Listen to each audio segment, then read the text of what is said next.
our channel Honest Reaction.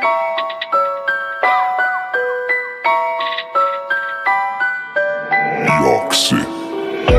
My name is Bhavesh. My name is Bhumika. And my name is Jagdish.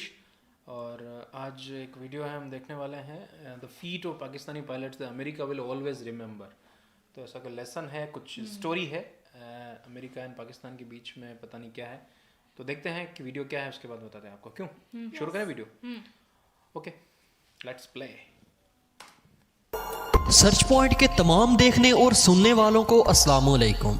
दोस्तों, आज की इस video में हम आपको एक ऐसा वाकया सुनाने जा रहे हैं जिसमें पाकिस्तान के 2 पायलट्स ने अमरीकी बहरिया और फिजाइया का गरूर खाक में मिला दिया।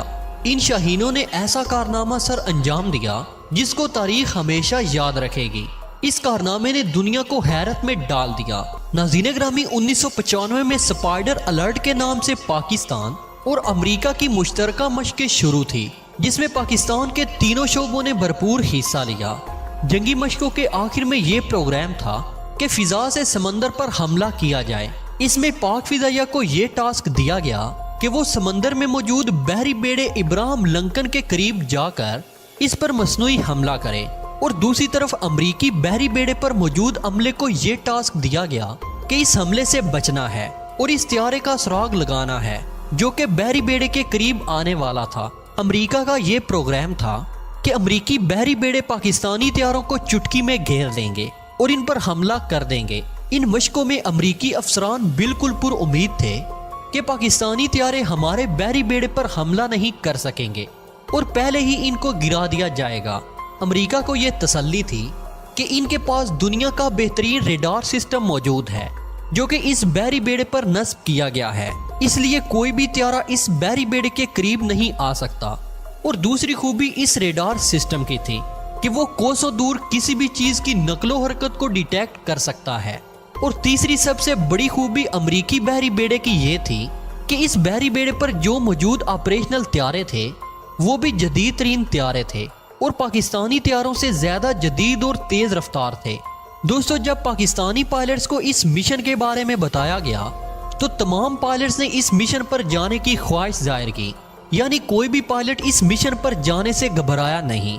लेकिन इस मिशन पर सिर्फ 2 ही पायलट जा सकते थे जिन्होंने महराज त्यारों की मदद से ये ऑपरेशन सर अंजाम देना था। प्यारे दोस्तों, अफसरान की सिलेक्शन के बाद 2 पायलट्स को ये मिशन सौंपा गया जिसमें विंग कमांडर आसम सुलेमान और दूसरे फ्लाइट लेफ्टिनेंट अहमद हसन शामिल थे।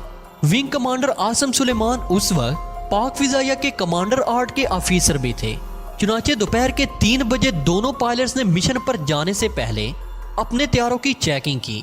विंग कमांडर ने अहमद हसन को बुलाया और पूछा कि तुम इस मिशन पर जाने के लिए तैयार हो? तो अहमद हसन ने पुरजोश लहजे में यस सर कहा और चेहरे पर मुस्कुराहट लिए कामयाबी की उम्मीद का इजहार किया और कहा कि अमेरिका आज 3 मई का दिन क़यामत तक याद रखेगा। विंग कमांडर आसम ने इस बात पर खुशी का इजहार किया और अहमद हसन को थपकी दी। पाक फिजाइया के इन पायलट्स ने अनोखा फैसला किया था जो कि आज तक तारीख में पहले किसी ने नहीं किया। विंग कमांडर ने अहमद हसन से कहा कि जो हदायत मिलेंगी वो फ्लाइट के दौरान ही मिलेंगी और इन पर अमल करना लाजम होगा। थोड़ी ही देर में दोनों नौजवान अपने अपने त्यारों में पहुंच गए और चंद ही लम्हों में मुश्किल तरीन मिशन की तरफ महवे प्रवास हो गए। दोस्तों, अब हुआ यूं कि विंग कमांडर आसिम और अहमद हसन अपने अपने त्यारों पर महवे प्रवास थे और दूसरी तरफ अमरीकी बहरी बेड़े पर मौजूद अमरीकी अफसरान रेडार पर नजरें जमाए हुए थे। वो इस इंतजार में थे कि जो ही पाकिस्तानी त्यारे रेडार पर नजर आए तो हमारे F-14 त्यारे इन्हें फौरन घेर लें और पाकिस्तानी त्यारों को बहरी बेड़े से कोसों दूर ही दबोच लें और अपनी कामयाबी का ऐलान कर दें। लेकिन इनको इस बात का अंदाजा नहीं था कि इनके साथ क्या होने जा रहा है। दोनों त्यारे मिशन की तरफ महवे परवाज थे कि अहमद हसन को इसके कमांडर का एक पैगाम वायरलेस पर सुनाई दिया जो कि एक खतरनाक पैगाम था। दोनों त्यारे बिजली से भी तेज रफ्तार के साथ नीचे की तरफ जाना शुरू हो गए। अमरीकी बहरी बेड़े को उस वक्त सांप सूंघ गया जब उनको मौका दिए बगैर हमारे नौजवान अपने त्यारों के साथ उनके सरों पर मंडलाने लगे। बिल्कुल समंदर की सतह के करीब से अमरीकी बहरी बेड़े को टारगेट कर दिया जो कि एक मसनूई हमला था, लेकिन ये एक कामयाब अटैक था। इस तरह पाक फौज ने फतह का ऐलान किया और पाकिस्तान का हवाई अड्डा नारे तकबीर की आवाज से गूंज उठा। इसके साथ ही अमरीकी अफसरान पर सुन्नाटा छा गया। उनको समझ नहीं आ रही थी कि पाकिस्तानी तैयारे रेडार की नजर से कैसे बच गए और अमरीकी बहरी बेड़े को इन्होंने टारगेट कैसे किया। विंग कमांडर आसम ने परवाज से पहले ही ये फैसला कर लिया था कि अमरीकी रेडारों से बचने का एक ही तरीका है कि तैयारों को इतनी निचली परवाज करवाई जाए कि वो रेडार की आंखों से बच सकें। उन्होंने परवाज भरने के फौरन बाद ही अहमद हसन को बता दिया था कि उसे क्या करना है। अगरचे ये परवाज महराज तैयारों के लिए एक नामुमकिन परवाज थी, लेकिन इन नौजवानों ने अपनी जान की परवाह किए बगैर ये रिस्क ले लिया।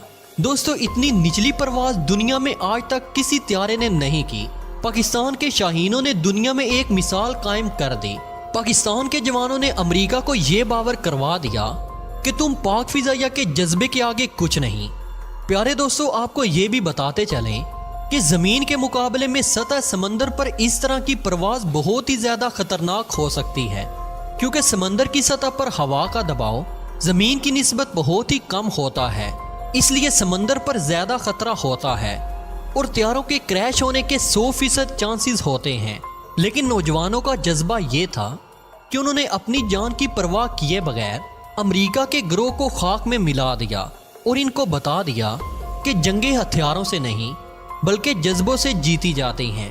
पाकिस्तानी शहीनों ने अपने मुल्क का सर फख्र से बुलंद करके इकबाल के इस शेर पर मोहर साबित कर दी, जो उन्होंने कहा था कि काफिर है तो शमशीर पर करता है भरोसा, मोमन है तो बेतेग भी लड़ता है सिपाही। तो दोस्तों, आप लोग भी पाकिस्तानी होने का सबूत देते हुए कमेंट सेक्शन में पाक फौज जिंदाबाद और अपने जवानों को सलाम जरूर पेश कीजिएगा। तो दोस्तों, आज की इस वीडियो में इतना ही। हमेशा की तरह उम्मीद है कि आज की ये वीडियो भी आपको बेहद पसंद आई होगी। वीडियो पसंद आने की सूरत में इसे लाइक कीजिए, दोस्तों के साथ शेयर कीजिए और कमेंट सेक्शन में हमें अपनी कीमती तजावीज़ से ज़रूर आगाह रखिएगा। तो मिलते हैं एक नई वीडियो में, तब तक के लिए अल्लाह निगहबान। तो हाँ बाबू, क्या बोलना? इसमें अमेरिका जो था वो पाकिस्तान पे हमला करने वाला था, तो फिर पाकिस्तान को इसका पता चल गया तो उन्होंने हमला कर दिया, तो वो जीत गया। और चिंकी तो हाँ हाँ बोल, हाँ अपनी बात करो, फिर मैं मेरे को तो बोलना ही है। हाँ बोलो, अरे बोल ना, आप बोलो। अरे बोलो नहीं हुक्म बाबूजी। हाँ हाँ, अरे बोलो नहीं हुक्म बाबूजी। ओके, तो इसमें जो बताया है ना, उसमें जो बताया है कि जो जितने भी विमान होते हैं ना, जो फाइटर प्लेन होते हैं, कुछ भी होते हैं, तो ज़मीन से ऊपर उठते हैं, वो हवा में ऊपर फ्लाई करते हैं, तो रडार उनको पकड़ लेता है। तो बिल्कुल पास में उड़ेंगे ना सतह के, तो वो रडार में नहीं आते हैं, पकड़ में नहीं आते हैं। तो इसलिए वो शौक हो गए कि यार ये कैसे, ये इन्होंने कैसे कर दिया। तो उसमें काफ़ी रिस्क रहता है, प्लेन की क्रैश होने का काफ़ी रिस्क रहता है। ज़मीन के, ये ज़मीन है या फिर समुद्र की सतह है, तो उसके बिल्कुल पास में अगर उड़ेंगे तो बहुत रिस्क रहता है, क्योंकि वो हवा का दबाव नहीं रहता है नीचे। प्लेन के नीचे हवा का दबाव, अपन कागज़ का प्लेन बनाते उड़ता नहीं है, तो वो एयर प्रेशर की वजह से हवा ऊपर नीचे जाता है। लेकिन वो जब नीचे ही बिल्कुल रहता है तो दबाव बिल्कुल रहता नहीं है, तो वो उसके नीचे क्रैश होने का खतरा बहुत ज़्यादा रहता है। तो उसमें एक करेज चाहिए रिस्क लेने का, है समझ में। तो ये चीज़ उन्होंने कर दी और जो पाकिस्तान थे वो भौचक के रह गए। ओके, आया समझ में क्या नहीं आया? अमेरिका के अभी बोला पाकिस्तान, सॉरी अमेरिका के, अमेरिकन ऐसी स्टोरी है। तो इन्होंने बताई है। तो बिल्कुल एक जो लास्ट में उन्होंने बोला था कि हथियारों से जंग नहीं, जज्बे से जीती जाती है। सही है ना, एक जुनून भी होना चाहिए, डर नहीं होना चाहिए, कॉन्फिडेंस होना चाहिए। जैसे बोल नहीं पा रहे हैं अभी, बोलने में इनको कॉन्फिडेंस है नहीं, और बाद में एक दूसरे के बाल खींचते हैं, बाल खींचते हैं या फिर एक दूसरे की जुएं ढूंढते हैं, पता नहीं। ये तो मेरे लिए भी सस्पेंस है। तो ठीक है, तो ये था वीडियो, है ना। तो फ्रेंड्स, और भी कोई न्यू वीडियोज़ हो जो रिलेटेड हो, जो हमारे इन्फॉर्मेशन से बाहर हो, तो प्लीज़ मेरी इंस्टा आई डी पे आप सेंड कर दीजिए, भाव की इंस्टा आई डी पे भी सेंड कर दीजिए। और डिफरेंट टाइप ऑफ वीडियोज़ हैं अबाउट पाकिस्तानी सिटीज़। मैंने भी काफ़ी सर्च की, एक प्रॉपर तरीके से पूरे वीडियोज़ मिल नहीं पाते मेरे को। तो पाकिस्तानी सिटीज़ के बारे में कुछ डिफरेंट्स हो, वहाँ की जो कल्चर को शो करे, जो एक्चुअल सिचुएशन है जो हम देख नहीं पाते हैं, जो एक मीडिया के थ्रू हम कभी नहीं देख पाएंगे, जो वहाँ के जो लोकल्स होते हैं जो अच्छे अच्छे ब्लॉगिंग करते हैं उनके थ्रू हम काफ़ी सारी चीज़ें देख पाते हैं। और काफ़ी सारे वीडियो देखने के बाद मुझे रियलाइज़ भी होता है कि वहाँ का कल्चर, यहाँ का कल्चर, वहाँ के लोग सब एक जैसे दिखते हैं, जैसे बोलते हैं और एक जैसी हरकतें ही हैं। सुधरना चाहते हैं पर ये एडमिनिस्ट्रेशन ही ऐसा है कि लोग आगे नहीं बढ़ पाते। सच बोल रहा हूँ मैं, ये हकीकत भी है। तो ओके, मैं अपनी बात को ज़्यादा लंबी नहीं खींचता हूँ, बाकी ये मेरा बाल खींचने लग जाएंगे। ओके, तो मिलते हैं नेक्स्ट वीडियो में। अपना ख्याल रखिएगा, चैनल को आप सब्सक्राइब कर दीजिए, इसी के लिए बैठाया रखा है मैंने इनको। और चैनल को सब्सक्राइब कर दीजिए और बेल आइकन को प्रेस कर दीजिए। ओके, और बने रहिए हमारे साथ में, तब तक के लिए